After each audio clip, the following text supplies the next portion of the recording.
Farmer helps neighbor without expecting anything, but she holds a secret no one could imagine. Michael Thompson balanced the steaming pot of vegetable soup when he spotted the woman collapse near the wooden gate of his property. His calloused hands, weathered from decades of working the land, nearly let the pot slip as he rushed to help her. The stranger was unconscious, her pale face contrasting with the brown hair covering part of her features. Michael noticed her clothes were of fine quality, very different from what was common in rural Kentucky. Without hesitation, he carried her in his arms to the kitchen of his modest home, carefully laying her on the living room sofa. "Mom, can you hear me?" Michael murmured, wetting a cloth in the sink and placing it on her forehead. When she opened her eyes, Michael saw something unsettling. It wasn't just the shock or confusion of someone waking up. It was a weight, a deep sadness she seemed to have carried for a long time. Where am I?" she asked weakly, trying to sit up. "In my home, Mom. I found you passed out at my gate. You must have been overcome by the heat." Michael kept a respectful distance, still holding the damp cloth. I'm sorry. I didn't mean to be a bother." She touched her forehead as if trying to gather her thoughts. "Not at all. Let me get you some water and a bit of soup. You need to eat." As Michael headed to the kitchen, he noticed from the corner of his eye that she was examining every detail of the humble room. Her gaze lingered on the portrait of Michael's late wife, Elizabeth Thompson, smiling from the frame on the coffee table. "Here you go." Michael returned with a bowl of soup and a glass of water. "Take it slow. I'm Michael Thompson, owner of this farm." "Thank you for your kindness, Mr. Michael. My name is Jennifer Wilson." She hesitated before saying the last name, and Michael noticed. "Do you live nearby? I don't recall seeing you around these parts." "I'm visiting." Jennifer took small sips of water, avoiding his gaze. "It's been a long time since I've been back here." Michael sensed she was avoiding details but didn't press. His late wife always said everyone had their reasons, and it wasn't their place to judge. "Well, when you're feeling better, I can take you wherever you need to go," Michael offered, shoving his hands into the pockets of the brown apron he wore over his faded blue shirt. "Actually, would it be all right if I rested a little longer? I'm still feeling lightheaded." "Of course. Make yourself at home. I'll tend to my chores, but just call if you need anything." Michael went out to feed the chickens, but through the kitchen window, he watched Jennifer stand and walk around the room. She stopped again in front of Elizabeth's portrait, and Michael saw her hands tremble. For a moment, it looked like she might cry. When he returned, Jennifer was sitting exactly where he'd left her, as if she hadn't moved. "Feeling better?" Michael asked, removing his cap and running a hand through his graying hair. "Yes, thank you. You've been very kind." She stood, but Michael noticed she still seemed unsteady. "I think I should go now." "Are you sure? The sun's still strong out there." "I'll be fine. Thank you again for everything." Jennifer headed for the door, but before leaving, she turned one last time to look at the portrait in the living room. Michael followed her gaze and felt an odd chill. "Mr. Michael, your wife was very beautiful," she said, her voice thick with emotion. "She was. Elizabeth Thompson. She passed 5 years ago." Michael lowered his head. "Cancer." "I'm so sorry." The words came out almost as a whisper. "Thank you. She was a special woman." Jennifer nodded and left, walking slowly down the dirt road. Michael stood at the door watching until she disappeared around the bend, a strange feeling taking hold of his chest. Dear listener, if you're enjoying the story, don't forget to like and especially subscribe to the channel. It helps us a lot as we're just starting out. Now continuing. The next day, Michael was watering the garden when he saw Jennifer approaching again. This time she carried a basket in her hands and didn't seem as weak as the day before. "Good morning, Mr. Michael. I brought some bread I made to thank you for your kindness yesterday." "Oh, you didn't have to." Michael wiped his hands on his apron and took the basket. "But thank you very much. It's been a while since I've had homemade bread. Can I help you with anything? I feel like I owe you." Michael looked at her in surprise. Her clothes were simple today, but still of good quality. Her hands, however, didn't seem like those of a woman who had never worked. No need to worry, but if you'd like to keep me company while I tend to the garden, you're welcome to. Jennifer picked up a watering can and started helping without being asked. Michael was impressed by how easily she watered the plants, as if she knew exactly how much each one needed. "Do you know about gardening?" he asked, intrigued. "A little." Jennifer focused on a row of tomatoes. "I learned when I was young." "Here in the area?" In a similar place." Again, that evasive answer. Michael decided to change the subject. "The bread was delicious. A family recipe. From my grandmother." Jennifer smiled for the first time, and Michael noticed how it transformed her face. She said the secret was in letting the dough rest. "My Elizabeth also made wonderful bread, especially the cornbread." Michael noticed Jennifer stopped watering when he mentioned his wife. She stood still for a few seconds, as if processing the information. Was she a good cook?" Jennifer asked, with a curiosity that seemed to surprise even herself. "Very good. She was known around here for her desserts. Always brought them to church, to the neighbors." Michael smiled at the memory. Her heart was bigger than her body. "I'm sure it was," Jennifer murmured, lowering her eyes. They worked in silence for another hour. Michael noticed Jennifer knew planting techniques few in the area mastered. She knew exactly how to till the soil around the plants and which weeds to pull without harming their growth. "Where did you learn these techniques again?" he pressed, growing more curious. From older folks, old-fashioned methods." Jennifer stood up, wiping her hands on her skirt. "I think I've helped enough for today. Come back whenever you'd like. I enjoyed the company." "Thank you, Mr. Michael. See you tomorrow." "See you tomorrow." Michael watched her leave again, but this time he noticed she didn't take the same path as the day before. Instead of going down the main road, Jennifer took a trail leading to the back of the neighboring property, which had been abandoned for years.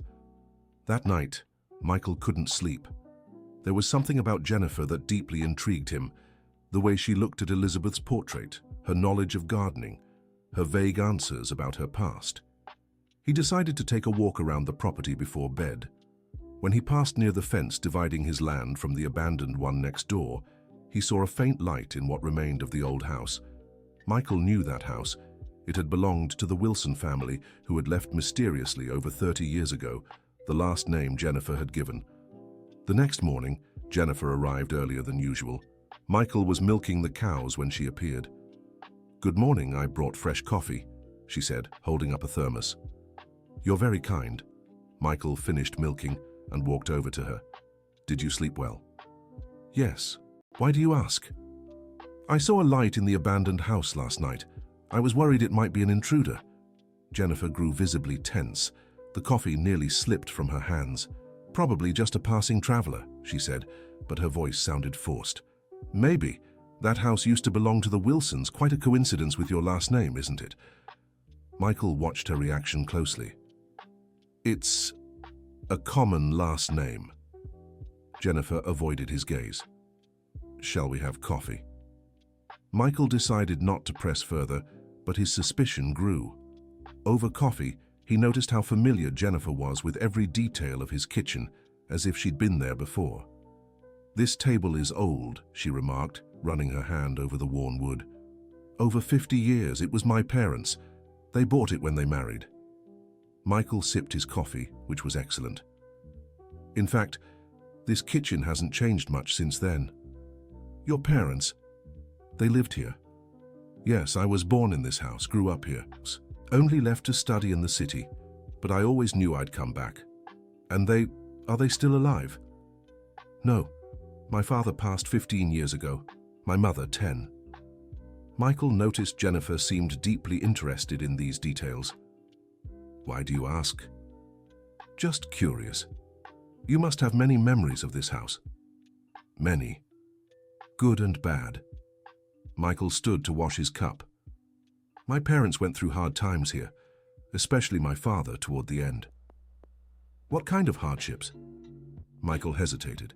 He rarely spoke of it, but something in Jennifer's tone made him feel she genuinely cared. "There was an accident here on the farm," over 30 years ago. A child got hurt, and my father was blamed. Even though he did everything he could to help, folks around here started saying it was his negligence. Jennifer dropped her cup. The sound of shattering porcelain echoed through the kitchen. "I'm sorry," she said, quickly bending to pick up the pieces. "Let me clean it." Michael grabbed a broom. "Are you all right?" Yes, it just slipped from my hand." Jennifer was visibly shaken. "What kind of accident was it?" Michael stopped sweeping and looked at her. There was something in her question that put him on alert. "A child fell into an old well we had out back. My father climbed down to save her, managed to pull her out, but she was badly hurt. The child's family left the area soon after and always blamed my parents for what happened." "The child, did she recover?" "Yes, thank God, but the family never spoke to us again. My father carried that guilt until the day he died." Jennifer stood frozen in the middle of the kitchen, as if she'd seen a ghost. "Are you all right? You've gone pale." Michael stepped closer, concerned. "I need to go." Jennifer hurried toward the door. "Wait, did something happen?" But she was already outside, nearly running down the road. Michael stood in the doorway, completely baffled by her reaction. That afternoon, he decided to walk around the property to process what had happened. When he reached the back where the old well stood, he stopped suddenly. Fresh flowers had been placed right beside the abandoned structure. Michael knelt to examine them. White carnations, still dotted with dew. Someone had been there very recently. Suddenly, it all made sense.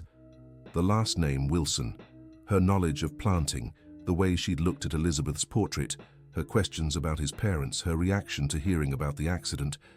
Jennifer was the child who had fallen into the well over 30 years ago. Dear listener, if you're enjoying the story, please take a moment to like and especially subscribe to the channel. It helps us newcomers tremendously. Now continuing, Michael spent the entire night awake, sifting through his childhood memories. He vaguely recalled a girl who played with other children in the area, but her face was a blur in his mind. He was only 12 when the accident happened. The next morning, Jennifer didn't show up. Michael waited until noon, then decided to go to the abandoned house. He needed answers. The neighboring property was overgrown with weeds, but there were clear signs someone had been living there. Clothes hanging on a makeshift clothesline, remnants of a recent campfire, and footprints in the dirt. "Jennifer," Michael called, knocking on the weathered wooden door. Silence was his only reply. He circled the house and found Jennifer sitting under an old mango tree, staring at the horizon. "I knew you'd come," she said without turning. "You're the girl from the well, aren't you?" Michael approached slowly. Jennifer finally looked at him. Her eyes were red from crying. "I am. My real name is Jennifer Wilson Baker. I was 7 when I fell into that well." Michael sat beside her on the dry grass. "Why didn't you tell me before?" "Because I'm ashamed." Tears began streaming down her face. "My family left here blaming your parents for something that wasn't their fault. I've carried this guilt for over 30 years. You were a child. It wasn't your fault. But my parents, they spread lies about your family. They said your father was negligent, that he didn't take proper care of the property. It ruined his reputation in the area." Michael felt a tightness in his chest. His father had suffered greatly from those accusations. "My dad always said he did what he could. He went down that well without hesitation to save me. I remember everything." Jennifer turned to him desperately. "He risked his life to pull me out. If it weren't for him, I would have—" She couldn't finish. "Then why did your family blame him?" "Because my parents were desperate and needed someone to blame. The well was old. It should have been covered. But they didn't understand your father didn't even know it existed. The structure had been hidden by overgrown vegetation for years." Michael faintly remembered his father explaining this to the authorities back then, but no one listened. "Where have you been all these years?" he asked. "My family moved to New York City right after the accident. I got married, built a life, but I could never forget, especially after I learned the truth." "What truth?" Jennifer wiped her tears and looked straight at him. 5 years ago, my mother was on her deathbed, very ill. In the end, she confessed she always knew your parents weren't to blame. She said my father made up the negligence story because he was angry and wanted to sue someone for money. Michael felt like he'd been punched in the gut. She told me your father was a hero that day, that he nearly drowned trying to save me, that he spent hours in the hospital waiting for news about my condition. Jennifer sobbed. My mother begged me to come back here and tell your family the truth. Why did it take you 5 years to come? Because I'm a coward. Jennifer hid her face in her hands. I was afraid I wouldn't be welcomed, that you wouldn't believe me. And when I finally gathered the courage, I found out your parents had already passed away. Michael was silent for a long moment, processing everything. My father carried that guilt until his last day, he said, his voice breaking. He always said he should have taken better care of the property, that he should have foreseen the accident. No. Jennifer stood up abruptly. It wasn't his fault. The well was in an area no one ever went to, completely hidden. I only fell because I was running after a ball that landed there. Any responsible adult would have done the same thing he did. Do you remember the details of the accident? I remember everything. Jennifer sat down again. I was playing with some kids from the area. The ball landed in a spot covered with bushes. When I went to get it, the ground gave way under my feet. Suddenly, I was falling into a cold, wet darkness. Michael listened to every word intently. I screamed for help, with water up to my neck. I was terrified of the dark, completely panicked. Then I heard your father's voice calling my name. He told me to stay calm, that he'd get me out. How did he know where you were? The other kids ran to tell him. Your father came running, looked into the well and didn't hesitate for a second. He climbed down with a rope tied around his waist. Michael pictured the scene. His father, then in his early 40s, descending into that dark well to save a child he didn't even know. The water was freezing, and there was mud at the bottom. I was losing strength when he reached me. Jennifer wiped away a fresh tear. He hugged me and said, "You're safe now, sweetheart. I'll take you to your mother." And he got you out? Yes, but it was so hard. He had to carry me while climbing the rope. I was soaked and heavy. I remember him panting, his hands bleeding from the rope. Michael's chest tightened as he imagined it all. When we got to the top, he carried me to his house. Your mother wrapped me in warm blankets and stayed with me until my parents arrived. Jennifer glanced toward Michael's house. It was in that kitchen where I had my first warm drink after being in that icy water. That's why you seemed familiar with the kitchen. I've never forgotten that day, your parents' kindness, how they cared for me. And then, everything changed. What happened when your parents arrived? At first, they were so grateful. My father cried with gratitude. My mother kissed your mother's hands. But in the days that followed, when they found out I'd gotten pneumonia from the cold water, the story started to shift. Michael began to understand the whole dynamic. My father became obsessed with the idea that someone had to pay for my medical bills and the trauma. He said the well was a death trap and that you should have sealed it. But you never told anyone about the well. Exactly. My parents didn't even know it existed. We kids just stumbled upon it. But my father was blind with anger and worry. Jennifer took a deep breath. He started spreading that your parents were irresponsible, that they kept the property unsafe. And the truth got lost. It did. And the worst part is your parents never properly defended themselves. They took all the blame in silence. Michael stood and paced a few steps, trying to control his emotions. Do you know how much this affected my family? He asked, turning to Jennifer. I do, and it kills me to know that. Jennifer stood too. Your father withdrew from the community, stopped going to church meetings, avoided town. Your mother told me all this years later. Your mother knew my mother. They spoke in secret sometimes. My mother always felt guilty, but she was afraid to go against my father. Jennifer lowered her head. She told me your mother would cry whenever the subject came up. Michael felt a wave of anger, not at Jennifer, but at the whole situation. And your father? Did he ever learn the truth? Never. He died 10 years ago, still believing his version. I think deep down he knew he was wrong, but he was too proud to admit it. They fell silent for a few minutes, each lost in their own emotions. "Why did you come back now, Jennifer?" Michael finally asked. "Because I can't live with this lie any longer. Because your parents deserve to know the truth. And because—" She hesitated. "Because what?" "Because I need your help to do something that should have been done a long time ago." Michael stared at her, intrigued. "What kind of help?" "I want to gather the people from the area who are still alive and know the story. I want to tell everyone the truth. I want to clear your family's name." Jennifer's proposal left Michael speechless.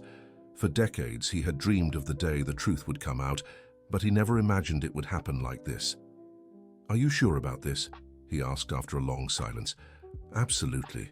It's the only way I can live in peace. And it's what your parents deserve." "Do you think people will believe you after all this time?"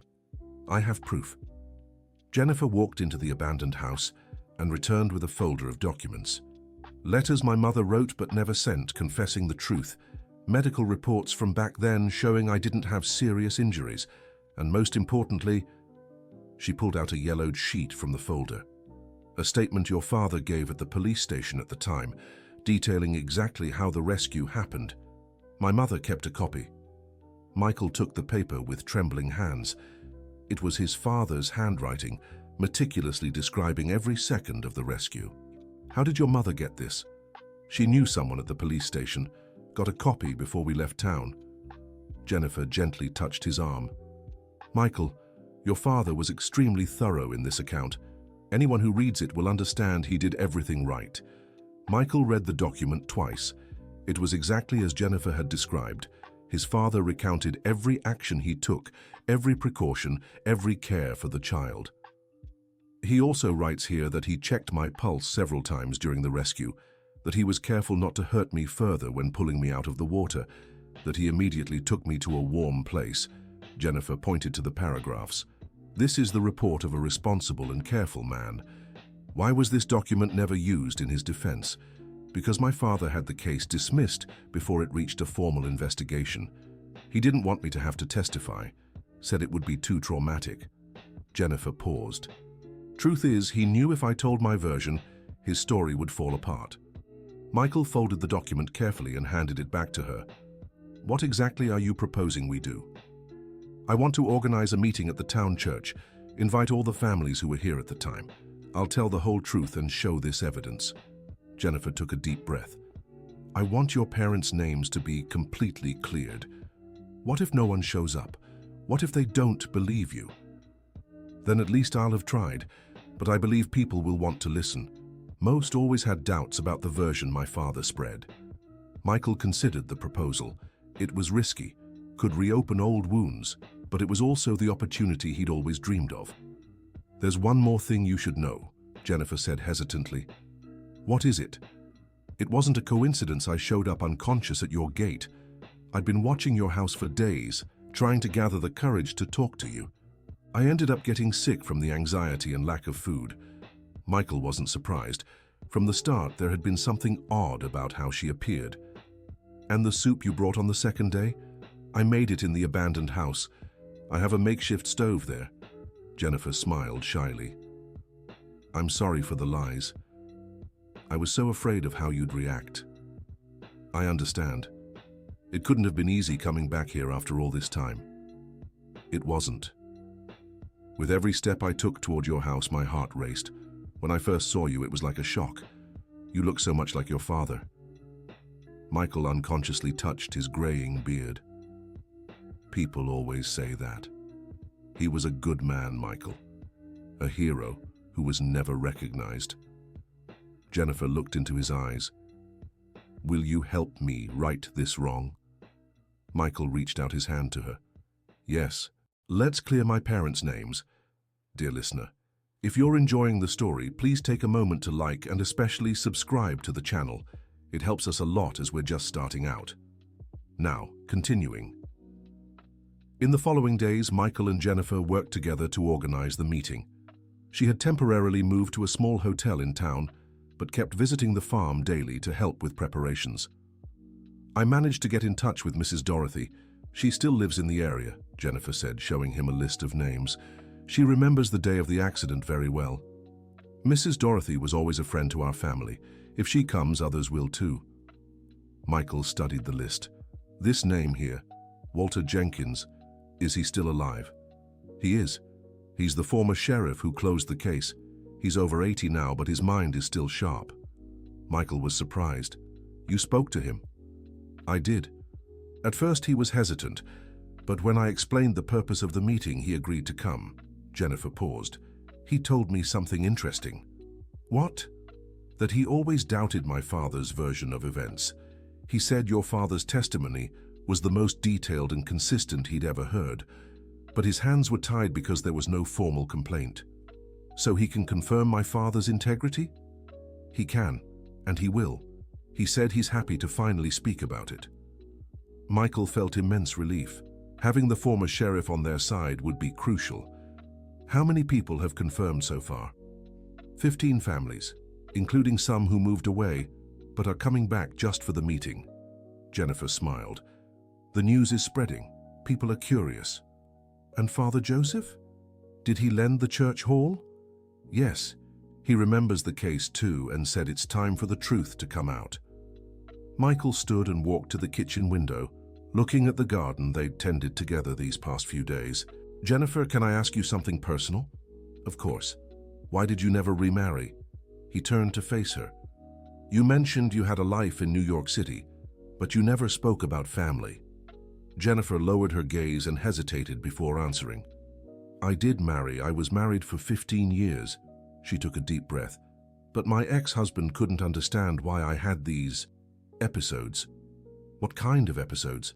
Nightmares about water, panic near wells or lakes, anxiety attacks for no clear reason. Jennifer wiped away a stubborn tear. He said I needed to get over the past, that I was being dramatic. Michael felt a surge of anger.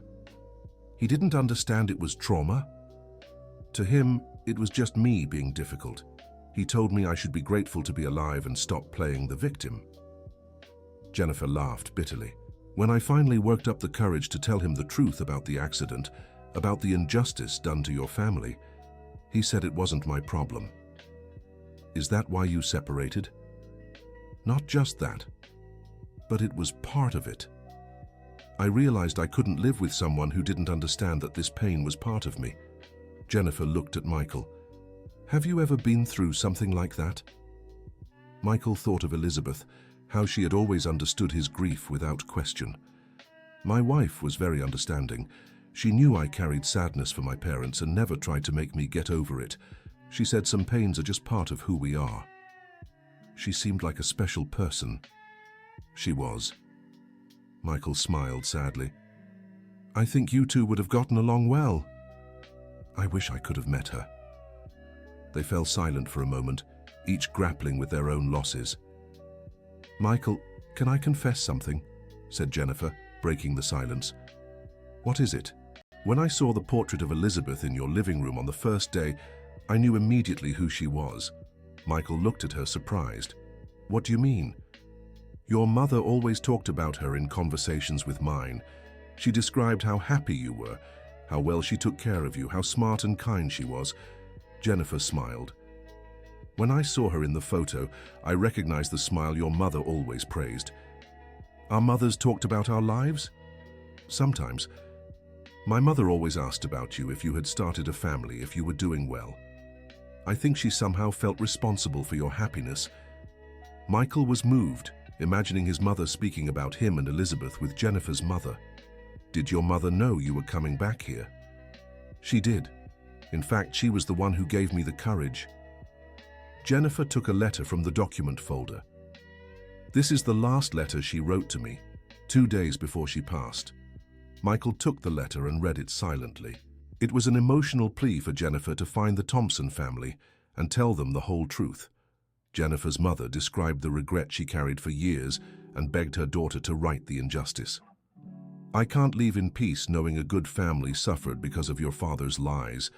Michael and his parents deserve to know the truth. You're the only one who can do this now. Michael read the end of the letter aloud. That's why I came. I couldn't deny her last request. And I'm grateful you did. Michael handed back the letter. No matter the outcome of the meeting, you've already given me the greatest gift I could receive, knowing my father was the hero I always believed him to be. He was much more than that. He saved a life without thinking of the risk to himself. That's more than heroism, it's love for others. On the morning of the meeting, Michael woke with a mix of anxiety and hope. He had waited decades for this moment, but now that it was near, he wasn't sure how he'd feel hearing people discuss what had happened to his family. Jennifer arrived early, bringing fresh coffee and bread for breakfast. "How are you feeling?" she asked, noticing Michael seemed nervous. "Anxious. And you?"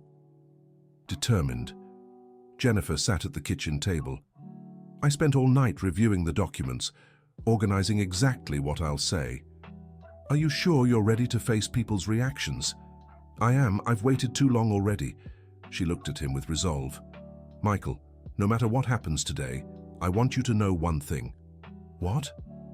"These past few days, working with you to put everything in order, have been the first time I've felt truly at peace since the accident." Jennifer smiled. "Thank you for giving me the chance to fix this mistake. Thank you for having the courage to come back." At 3 in the afternoon, they headed to the church. The hall was full, with about 40 people seated in chairs arranged in a semicircle. Michael recognized almost every face, though many were marked by time. Mrs. Dorothy, now with completely white hair, sat in the front row. Beside her, Walter Jenkins, the former sheriff, observed everything carefully. Entire families were present, including some children and young people who didn't know the story but had come out of curiosity. Father Joseph gave a brief introduction, explaining the purpose of the meeting and asking everyone to listen with open minds and compassionate hearts. "The floor now goes to Mrs. Jennifer Wilson Baker," said the priest, stepping away from the small pulpit. Jennifer stood up, took a deep breath and walked to the front. Michael could see her hands trembling slightly, but her voice came out steady and clear. "Good afternoon, everyone. My name is Jennifer Wilson Baker, and over 30 years ago I was known here as the Wilson girl who lived on the property next to the Thompson family." A murmur spread through the room. Some people leaned forward, paying closer attention. "I am the child who fell into the old well on the Thompson property 33 years ago, and I'm here today to tell the truth about what really happened that day." The silence in the room was absolute. Michael could hear his own heart pounding. "All these years, the version you've known was my father's, who accused Mr. Robert Thompson of negligence." Jennifer paused, looking directly at some of the people who knew the story. That version was a lie. Now there were audible reactions. Some people whispered among themselves, others shifted uncomfortably in their chairs. Robert Thompson was not negligent. He was a hero. Jennifer's voice grew stronger. "And I've come here today before all of you to clear his name and his family's." Michael felt his eyes fill with tears. Hearing those words spoken aloud after so many years was almost surreal. Jennifer then began to tell the whole story, from the moment she was playing with the other children to the rescue carried out by Robert Thompson.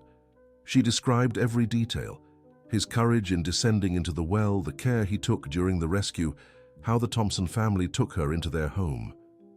"My father made up the story of negligence because he was desperate and wanted someone to blame," Jennifer admitted, her voice breaking. "My mother always knew it was a lie, but she never had the courage to stand up to my father."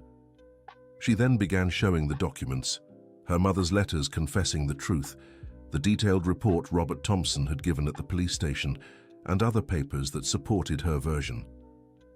"Mr. Walter Jenkins," Jennifer addressed the former sheriff, "can you confirm for everyone that Mr. Roberts' testimony was consistent and detailed?" The elderly man slowly stood up. "I can and I do," he said firmly. "Robert Thompson gave the most thorough and coherent testimony I've heard in 40 years on the job. He described every action he took, every precaution. There was nothing there to suggest negligence." "Then why was the case closed without an investigation?" someone in the audience asked. "Because the girl's father didn't want to file a formal complaint, said he didn't want to traumatize his daughter further." Walter Jenkins looked at Jennifer. "At the time, I thought it was odd, but now I understand why." Mrs. Dorothy stood up from the front row. "May I speak?" she asked. "Of course, Mrs. Dorothy," Jennifer said. "I always doubted your father's version, dear." The elderly woman glanced around the room. "I'd known Robert Thompson since he was a boy. He was incapable of being negligent about anything, especially a child's safety. Several people nodded in agreement. Besides, Mrs. Dorothy continued, I saw Robert and Margaret caring for you that day. I saw their desperation, the care they took. No parent could have done more. Why didn't you ever say this before? Someone asked. Because at the time, no one wanted to hear our side, Mrs. Dorothy replied. And later, when the Wilsons left, we thought it was no use bringing it up again. A middle-aged man stood up at the back of the room. I'm Richard, son of Frank, who was the Thompsons' neighbor back then, he said. My father always defended Robert, said he was a man of integrity. When those accusations started, my father was furious. Is your father still alive? Jennifer asked. No, he passed away 2 years ago, but before he left he told me many times that the whole thing was an injustice. Richard looked at Michael. He had great respect for your family. Michael stood up, feeling it was time to speak. May I say a few words? He asked. Of course, Michael, said Jennifer, stepping away from the pulpit.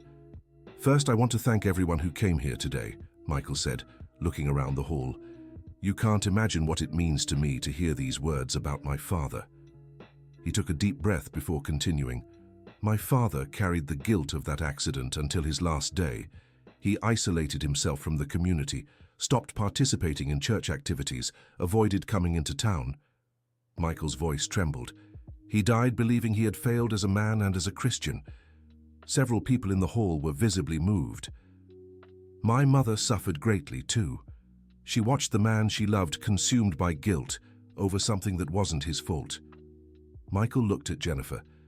Today, thanks to the courage of this woman, I know my father was exactly the man I always believed him to be. Brave, responsible, and willing to risk his own life to save a child. The hall was completely silent. I hold no grudges against anyone, Michael continued.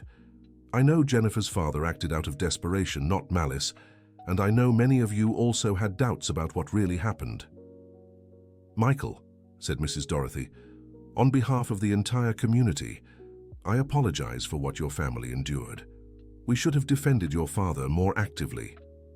There's no need to apologize, Mrs. Dorothy. You all did what you could at the time. A woman in the third row stood up. I'm Barbara Miller, a friend of your mother's, she said. I want you to know that Margaret was dearly loved by all of us. It pained us to see her suffer because of this situation. Thank you, Mrs. Barbara. That means a lot to me. Jennifer returned to the pulpit. Before we conclude, I'd like to ask something of all of you, she said. I want you to help spread the truth. Tell your children and grandchildren what really happened. Let the memory of Robert and Margaret Thompson be honored as they deserve. And what do you plan to do now? Someone asked. I'll stay in the area for a few more weeks, compiling an official document with all of today's testimonies, Jennifer said, looking at Michael. With Michael's help, we'll create a permanent record of the truth. And after that, Jennifer hesitated for a moment. I'm not sure yet. For the first time in over 30 years, I feel at peace. Maybe it's time for a fresh start. The gathering continued for another 2 hours. Many approached Michael to offer support and share their own memories of his parents. Others spoke to Jennifer, praising her courage and honesty. When they finally left the church, the sun was setting, painting the sky in shades of orange and pink. How are you feeling? Jennifer asked as they walked back to the farm. Relieved. Free, Michael said with a smile. And you? Complete. Like a huge weight has been lifted off my shoulders. They walked in silence for a few minutes, each processing the emotions of the day. Michael, can I ask you something? Jennifer said, stopping suddenly. Of course. What would you think if I stayed in the area? Permanently, I mean. Michael looked at her, surprised. You want to move here? I do. For the first time in years, I feel at home somewhere. Jennifer glanced around the rural landscape. And, well, I'd like to keep being your neighbor if you don't mind. Michael smiled, feeling a happiness he hadn't known in a long time. It would be an honor to have you as a neighbor, Jennifer. Thank you, she smiled back. I think I can do some good here. I have some savings put aside. I can restore the abandoned house, maybe plant a few things. We can work together in the garden. You've shown you know a thing or two about planting. I'd love that. When they arrived at the farm, Michael invited Jennifer to dinner. She prepared a simple soup while he organized some documents from the meeting. You know what impressed me the most today? Michael said as they ate. What? The way you faced everything. It couldn't have been easy to admit publicly that your father lied. It wasn't, but it was necessary. Jennifer took a sip of water. My father is gone now. I can't change what he did, but I can try to fix the consequences of his actions. Do you think he would have acted differently if he'd known the suffering he caused? I think so. Deep down, he was a good man who made bad choices in a moment of desperation. Jennifer sighed. I have to believe that or I can't forgive him. And can you forgive him? I'm trying. Every day I spend here getting to know you and understanding what happened better, it gets easier to separate the love I have for my father from the anger I feel about the choices he made. Michael understood her struggle. He too had spent years trying to separate his love for his parents from the grief of seeing them suffer unfairly. I think our parents made mistakes, but their love for us was real, he said. Yes, and I think they'd be happy knowing we found a way to heal the wounds of the past. They finished dinner talking about plans for the future. Jennifer had brought interesting ideas for diversifying the farm's production, combining old techniques she knew with more modern methods. Have you ever thought about growing medicinal herbs? She asked. I never seriously considered it. Why? There's a growing market for them, and this region has the perfect climate for several varieties. Jennifer took a piece of paper and began sketching a map of the property. We could use that area near the creek. Michael watched her drawings, impressed by her knowledge. Where did you learn so much about farming? My maternal grandmother. She had a small farm and I spent my childhood summers there. Jennifer smiled at the memory. She used to say the land teaches us everything we need to know about patience and perseverance. Your grandmother must have been a wise woman. She was. She also said there are no mistakes in nature, only lessons we haven't learned yet.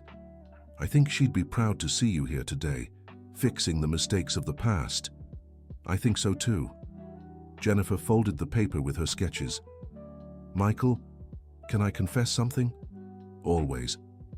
I was afraid you'd reject me after learning the whole truth. I worried you'd blame me for your family's years of suffering. And now? Now I know I've found not just a chance to right a wrong, but also a true friend. Michael's chest warmed at her words. I feel the same way, Jennifer. Like I've found not just the truth about my father, but someone who understands my story. They talked late into the night, planning not just improvements for the farm, but also how to officially document everything revealed at the meeting. In the weeks that followed, Michael and Jennifer worked together to create a formal record of all the testimonies they'd gathered. Former Sheriff Walter Jenkins provided copies of the official reports from that time, and several people in the community wrote letters confirming the true version of events. Jennifer also began restoring the abandoned house. Michael helped whenever he could, and gradually, the property came back to life. They planted the medicinal herb garden that Jennifer had suggested, and she proved to be an exceptional work partner.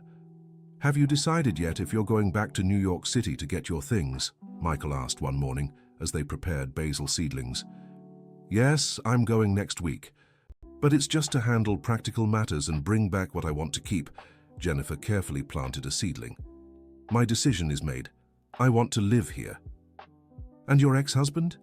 Do you still talk? Very little.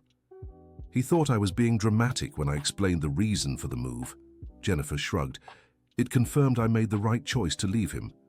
Some people just can't understand the importance of doing the right thing, even when it's hard. Exactly. And others, like you, understand perfectly. Michael smiled, continuing to plant. Jennifer, can I ask you a personal question? Always. Do you feel like you've found what you came looking for here? Jennifer stopped planting and looked around. The restored house, the flourishing garden, Michael working beside her. I found much more than I came looking for, she said. I came seeking forgiveness and found a new life. And I came searching for the truth about my father and found a partner to share this new life with. They looked at each other and smiled, knowing they had built something special together. A few months later, the medicinal herb garden was thriving, and they had formed a small cooperative with other growers in the area. The story of the corrected injustice had spread, and many people came to visit them, eager to see the garden and hear about the work they were doing. "I never imagined I could be so happy here," Jennifer said one afternoon, watching the steady stream of people interested in buying their products. "And I never imagined I could turn my pain into something productive," Michael replied. "I think our parents would be proud." "I'm sure of it." A grey-haired woman approached them, carrying a bag of lavender she had purchased. "You two are doing beautiful work here," she said. "It's wonderful to see how you've turned a sad story into something so lovely." "Thank you, ma'am," Jennifer said. "We believe it's possible to heal the past by building a better future." "You're an example to all of us." The woman nodded and walked away. Michael and Jennifer exchanged a satisfied glance. They had not only cleared the Thompson family name, but also created something positive that benefited the whole community. "You know what I find most amazing about this whole story?" Jennifer asked. "What?" "The fact that a tragedy from the past became the foundation of a true friendship in the present. And a thriving business," Michael added, smiling. "And a new chance to be happy," Jennifer finished. That evening, as they ate dinner in the kitchen where it had all begun months ago, Michael glanced at the portrait of Elizabeth in the living room and felt a peace he hadn't known in years. "Do you think Elizabeth would approve of the changes we've made here?" he asked Jennifer. "I'm sure she would. From what your mother told me, she always wanted you to be happy." Jennifer smiled. "And you've seemed very happy lately." "I am happy. For the first time since she passed, I feel like I have a clear purpose and a partner who understands my dreams." "A partner in every sense?" Jennifer asked, her eyes shining. Michael held her gaze, sensing it was time to be completely honest about the feelings he'd developed for her. "In every sense," he said, reaching his hand across the table. Jennifer intertwined her fingers with his. "Michael, what started as a search for forgiveness became so much more for me," she said. "You didn't just help me correct the mistakes of the past. You gave me a new reason to believe in the future. And you restored my faith in the kindness of people," he replied. "You showed that it's possible to be brave enough to do the right thing, even when it's hard." They sat in silence for a moment, simply holding each other's hands across the simple table where they had shared so many meals and conversations. "What do you think about expanding our plans?" Michael asked. "Not just for the farm, but for us." "Are you asking me to be your girlfriend, Mr. Michael Thompson?" Jennifer asked, smiling. "I'm suggesting we explore the possibilities of building something even more beautiful together," he replied, also smiling. "I accept the suggestion," Jennifer said. "After all, we've already proven we make a good team." "The best team," Michael agreed. End of story. Now, tell us what you thought of this story of overcoming and forgiveness. Do you believe Jennifer made the right decision by returning to correct the mistakes of the past? And Michael, did he show the wisdom that comes with maturity by forgiving and building something new? Share your honest thoughts in the comments. We'd love to hear your perspective. Thank you so much for joining us. Don't forget to like this story, and most importantly, subscribe to the channel so you won't miss other heartfelt tales.